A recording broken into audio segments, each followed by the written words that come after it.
Welcome to today's episode of Financial Fluency. Today I have the lovely Tepsii with me, talking to me from South Africa. Tepsii, welcome. Thank you for having me. I'm super excited to be here.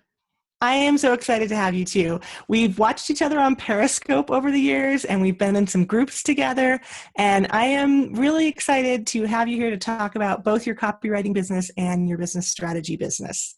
Oh, I'm so like, it's like meeting an internet celebrity. I remember watching you before I started my own business, watching you and thinking, wow, this lady's really rocking it. So I'm excited to be here talking to you almost in the flesh. As close as we can get these days from South Africa and Arizona, right? Yeah.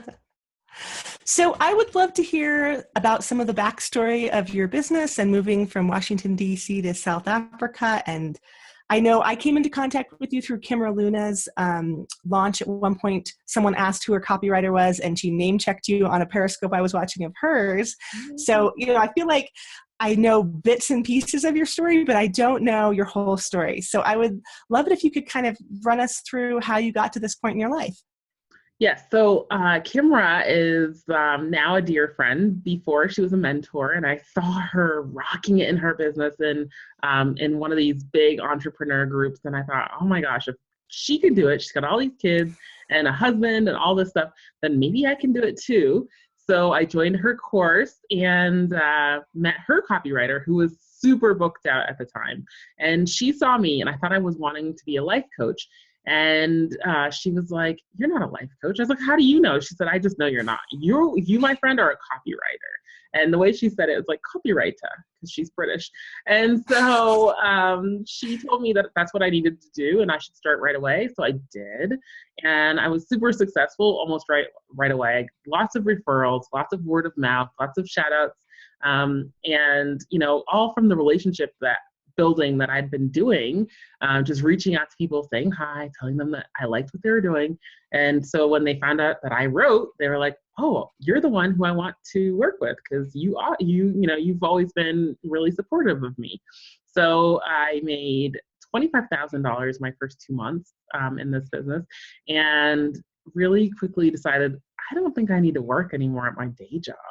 So, because I thought it would take me 4 months there to make that money, so I could cut the timeline down, I'm going to do it.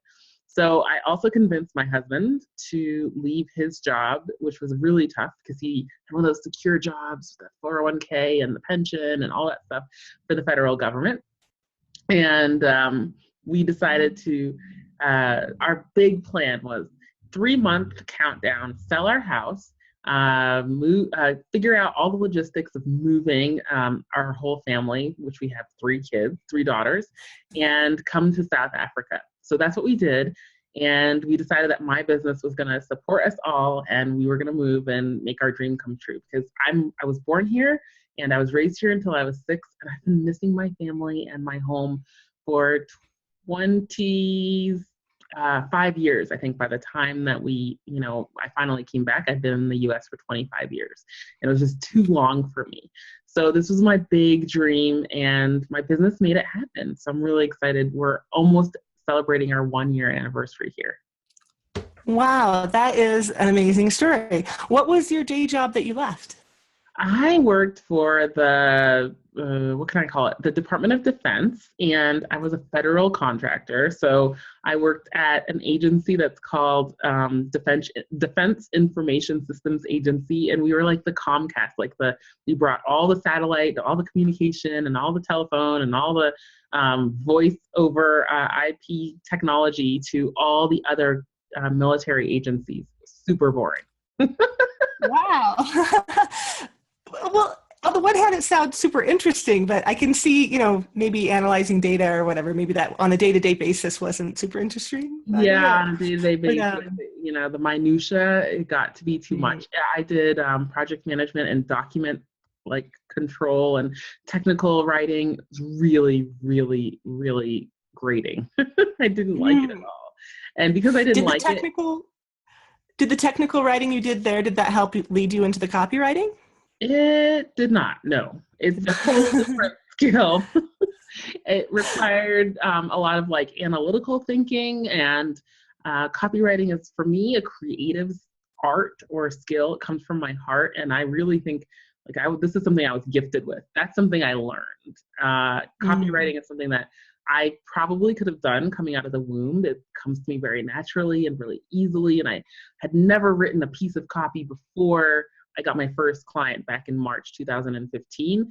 And I had to wing it, and I winged it really well. My clients are making really great money, having, 100K launches, 500K launches, 800K launches. And it's just a gift. I can't actually claim much credit for it because I'm not trained. And it just comes out of my fingertips. Wow, that's impressive. It's impressive to just have someone say, I think you're a copywriter, and then go become a copywriter. Because I know a lot of us who have to create copy of some kind in our businesses, who have to create content and write different pieces of your website and whatever, it can be a real struggle. A lot of people agonize over it. It can be a real struggle. And that's why I created a copywriting course so that I could teach people my methods and they could do it for themselves. Because one thing I really advocate for is when you're starting your business, you can't be throwing lots of money into different areas. You decide the areas you want to invest in, and then the other things you need to learn to DIY yourself. So I created my copywriting course to teach people so that they wouldn't have to invest a whole bunch of money when they're first starting out. I find you are trying to figure out, who are my ideal clients? What is my message? What is my why? Why am I doing this? And, the copywriting gets straight to the heart. And if you don't know all that stuff really clearly, or you're trying to get clarity and you hire someone to do it and you spend $2,000 or $4,000 working with me, and then realize like a month later, 2 months later, this isn't me at all, then you've wasted a whole bunch of money. So I like for people to get clarity, really know who they are and what they're doing, what their message is, and then go and hire it out. Or do it themselves if they learn through your course? Yes, even if they learn through my course, it's like an awesome skill to have. My course is called The Right to Profit, right? Because I'm giving you the right to profit, and it's a pun on words. But I find that even if you learn yourself, you get to a point in your business where you have to look at your time versus your money, and where do you need to outsource some things. And knowing the skill of copywriting means that you can hire a good copywriter. You can see good copy when you know good copy when you see it. And it also means that you, in a jam, can do it yourself. But I recommend at a certain level in your business, you're not a writer, hire it out. That does make sense. And I have talked to some women who have hired copywriters right at the beginning and had a bunch of copy done for their websites, and then end up pivoting. And that copy never gets used, never sees the light of day, which is a real shame, because sometimes it does cost a lot of money. Yeah, it's a real shame for the copywriter too. If they put if they're anything like me, they put their whole heart into it. And I've worked with dozens of one-on-one clients, and I would say maybe half of them never used it because they changed niches, or they changed ideal clients, or whatever it was. That's interesting. So can you tell us some about your process? Like, what do you do to help people get clear on those things and get to those gems that they need to pull out to be able to know what the copy needs to say? So my process is a lot about figuring out what your story is. What's the thing that's brought you to this point where you want to help other people with this certain skill. So for you, with financial literacy and empowering people to make good, sound financial decisions, I would ask you a lot of questions about your past, what your struggles have been, who you've helped maybe, or what your corporate experience was. Really get to the heart of your story and how you got to the point where you're at today. And then the other side of it is, who are you going to be able to help, and why would they come to you? So we need to figure out what those people are struggling with, what keeps them up at night, why they cannot sleep until they solve the burning problem that they have related to your niche. And it's a lot of asking why. So if I say, what are they struggling with? And you tell me they're struggling with, staying on top of their personal finances. And say, why is that important to them? And then you tell me it's important to them because they want to be responsible. They want to make good decisions for themselves and their family.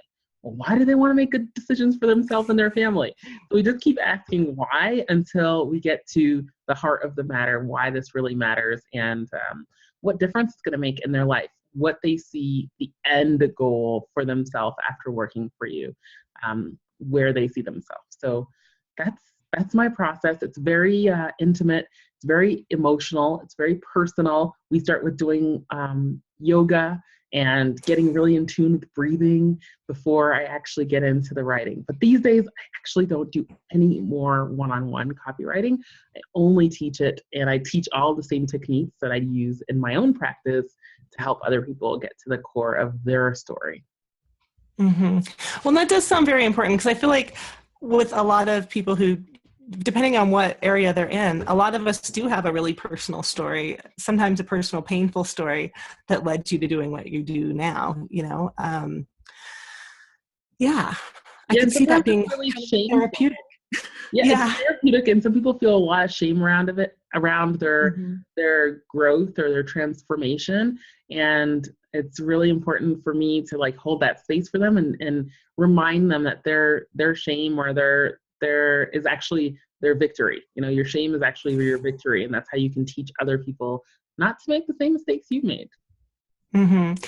Yeah, I end up talking to people about shame a lot as well. And I kind of hope someday to get Brene Brown on here. Do you know Brene Brown? Yes. Wouldn't that be amazing? Because I feel like, you know, her whole thing with shame and vulnerability and all of that, I feel like for women, money is a big thing, but also telling your story, like you're talking about. For a lot of us have, you know, sort of multi-layered stories that go into things, and, you know, your childhood's involved, and then experiences with relationships and all kinds of things, failures and successes. It can get deep and confusing and difficult, you know. And I'm thinking back to times when I've talked to people about niching down and writing copy and things, and how they talk about pulling your story in. I mean, I'm 40 years old, so a lot's happened in my life. I am. Oh, thank you. I appreciate that. 40 isn't old, but like I thought you were like 20 something. Well, thank you. I appreciate that. No, I waited a long time to have kids, and that's part of my story is why I waited so long. And my kids are very young; they're 6 and 9, and but just, you know, I know I'm not the only one in some of these groups. They're like, oh, well, I've done this, and, you know, I got a pilot's license at one point, and I did this business, and I used to be in bands, and, you know, it's like, how do I figure out from all these things that I've done what my story is and what the core is and where I connect with people? Do you help people go through that kind of thing too? I do. I figure out, like, I like to look at the top 3, you know, things that you've done in any piece of copy that I write. I like to usually focus around 3s, because in copy, 3 is a really powerful number. And I like to remember who our ideal client is. So if I want to tell a story about, so I help creative entrepreneurs, writers, designers, people like that to build online businesses. So and many of them are coming from working in a 9 to 5. Now, if I start writing a story about something completely random that my ideal clients don't identify with. So let's say I say my ideal client is a single female, and all my story is around being a mom. Well, that's not going to connect to my ideal clients. You know, that's not going to sell the way that, you know, a story about being a single woman, making financial decisions for myself, maybe going on trips alone, you know, those things might connect a lot better for them than stories about being a mom. So you got to remember what parts of your story really matter to your audience and the people who really want to hear from you. That's a really good point. Because we could go on forever about our own lives, right? Yeah. And then I like to say, like, keep it focused on your ideal client and what they want to hear, and then give them a bonus, something that's unexpected. So that's where you know, throw in the pilot's license, or I have a client who's a rocket scientist. That's where she throws in the fact that, like, hey, I used to be a rocket scientist. And it's really pretty cool because now she's a business coach, and she can bring in that rocket science and saying, like, I'm analytical and I'm logical, and I, you know, think from a point of reasoning, and I can break things down into workable pieces. And that's how we relate her rocket science to what she does now, which is completely different from what she used to do. That is so cool. Because you know how people are always like, hey, it's not rocket science. You can figure it out. But she could even figure out rocket science. So, Right. So it kind of is rocket science. yeah, that's awesome. So do you help people figure out their ideal client too? I mean, if they come to you and aren't sure exactly who that person is? Yeah, it's a lot about like, what have you been through? And like I said before, what are your previous experiences?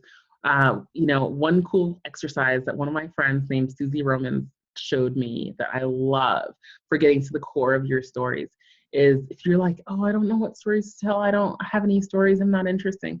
Take out a piece of paper and draw a bunch of circles on it. Some circles are big, some circles are small, and just like draw like 15 circles, 20 circles.